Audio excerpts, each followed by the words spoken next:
बिस्मिल्लाहिर्रहमानिर्रहीम। अस्सलाम वालेकुम डियर स्टूडेंट्स। हमारे टॉपिक का नाम है फोर्स एंड प्रेशर। जैसा कि हमने पिछली 4-5 क्लासें ली हैं, तो आज हम डिस्कस करने जा रहे हैं नॉन कॉन्टैक्ट फोर्सेस में एक फोर्स है ग्रेविटेशनल फोर्स या फोर्स ऑफ ग्रेविटी भी कहते हैं।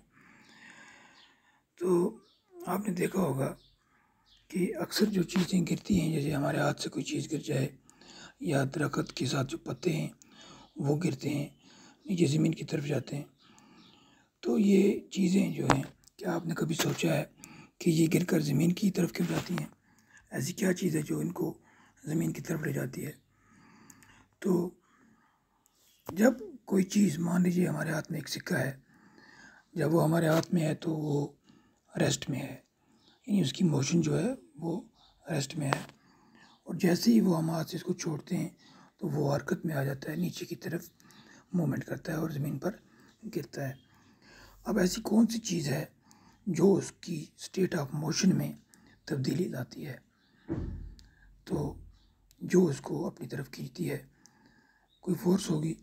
तो ये जो फोर्स है, ये ज़मीन में एक ऐसी फोर्स है जो तमाम चीज़ों को अपनी तरफ खींचती है।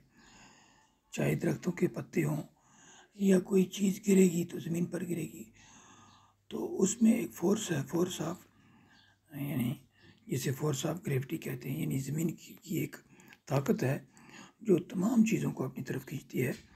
इसको कहते हैं फोर्स ऑफ ग्रेविटी, और इसको सिंपली ग्रेविटी भी कहा जाता है।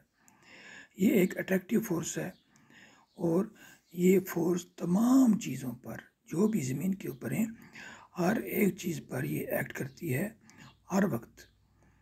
और हमें इस चीज़ के बारे में मालूम नहीं होता है, लेकिन ज़मीन पर जो भी चीज़ें हैं ये सबको अपनी तरफ अट्रैक्ट कर रही होती है। आप देखते हैं पानी जो है, पानी फ्लो होता है नीचे की जानब, यानी जैसे ही उसको कोई जगह डाउन मतलब मिलती है तो उसी तरफ वो फ्लो होता है पानी। वो भी फोर्स ऑफ ग्रेविटी की वजह से होता है। ये जो ग्रेविटी की फोर्स है, यानी फोर्स ऑफ ग्रेविटी है, ये न सिर्फ ज़मीन की ही प्रॉपर्टी है, अर्थ की है, बल्कि यूनिवर्स में जो भी चीज़ें हैं, चाहे वो छोटी हों या बड़ी हों, उन सब में एक फोर्स होती है। तो इस फोर्स को क्या कहते हैं? Gravitational force. तो ये थी यानी 4 डिफरेंट टाइप्स ऑफ फोर्स, जिसमें हमने कॉन्टैक्ट फोर्सेस और नॉन कॉन्टैक्ट फोर्सेस के बारे में जानकारी हासिल की। अब हम प्रेशर के बारे में डिस्कस करेंगे। तो आपने देखा होगा जब बहुत तेज़ हवाएं चलती हैं, तो आपने सुना भी होगा कि बहुत सारे मुल्कों में तूफ़ान आते हैं और वो ज़मीन से, यानी बड़े बड़े दरख्त तक उखाड़ के ले जाते हैं, मकानों की छतें उड़ जाती हैं, इवन के सड़क पर जो गाड़ियाँ होती हैं वो भी उड़कर दूसरी जगह जाकर गिरती हैं। तो और आप इसके बारे में भी जानकारी रखते होंगे कि जो साइक्लोन्स हैं, जो तूफ़ान होते हैं, वो हवा का जो प्रेशर होता है उसमें डिफरेंसेस की, फ़र्क की वजह से पैदा होते हैं। अब फोर्स और प्रेशर में क्या आपस में ताल्लुक़ है, क्या रिलेशन है, उसके बारे में हम अब थोड़ा जानकारी हासिल करेंगे। तो आप क्या करेंगे कि आप एक लकड़ी के जो टुकड़ा है उसमें एक कील जो है, कील को आप उसमें डालने की कोशिश करेंगे, पुश करेंगे। क्या आप कील को बगैर किसी चीज़ के लकड़ी में जो है पुश कर सकते हैं, घुसा सकते हैं? तो नहीं कर सकते हैं। तो इसी तरह अगर आप जब तक उसमें फोर्स नहीं लगाएंगे तब तक वो कील लकड़ी में नहीं जाएगी। तो उसके लिए क्या करते हैं आप?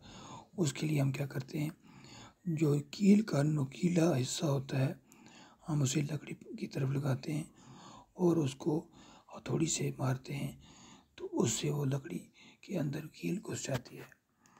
तो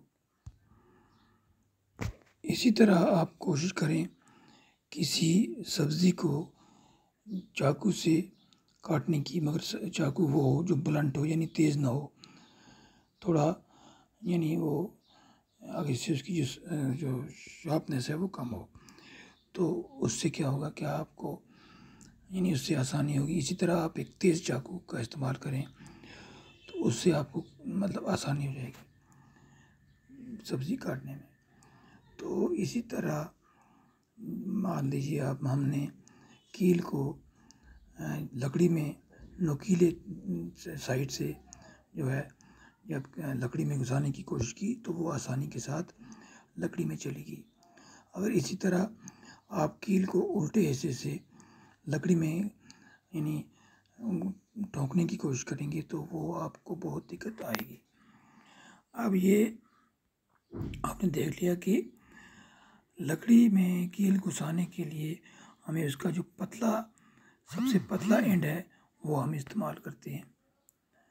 तो वो जो पतला हिस्सा है यानी जो शार्प हिस्सा है, नुकीला हिस्सा है, वो अहम रोल अदा करता है क्योंकि वो एक कम जगह होती है और उस जगह पर जो फोर्स एक्ट करती है उसको प्रेशर कहा जाता है। यानी the force acting on a unit area of a surface is called pressure and pressure is equal to force by area on which it acts.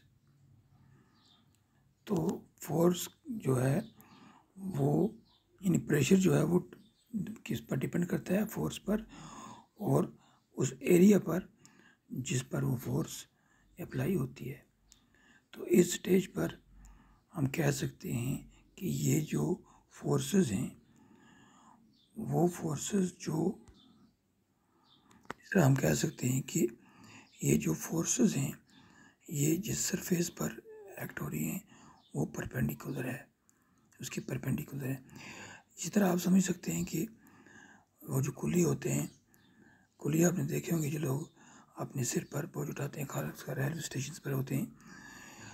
तो वो आपने देखा होगा अगर आपने कभी ट्रेन का सफ़र किया हो तो वो अपने सिर पे बहुत बड़ा कपड़ा बांध कर रखते हैं।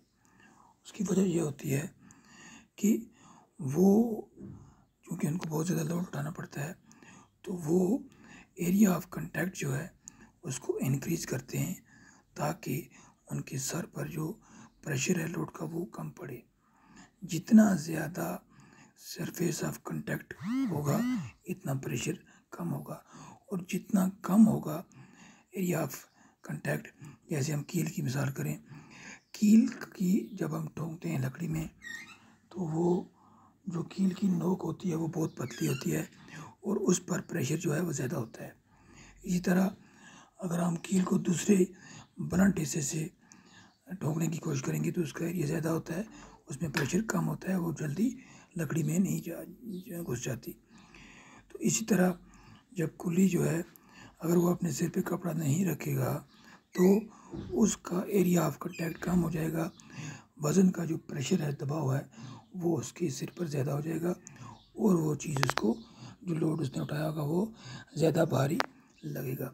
इसलिए वो अपने सिर पर कपड़ा काफ़ी ज़्यादा लपेट कर रखते हैं।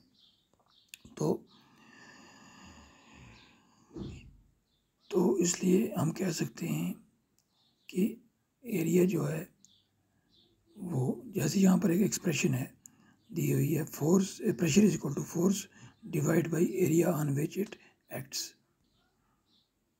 तो इससे हमें ये पता चलता है जितना एरिया कम होगा, यानी इस एक्सप्रेशन में आप देखें जो प्रेशर बराबर है फोर्स डिवाइड बाई एरिया के, तो जितना एरिया कम होगा इतना प्रेशर ज़्यादा होगा, जितना एरिया ज़्यादा होगा इतना प्रेशर कम होगा।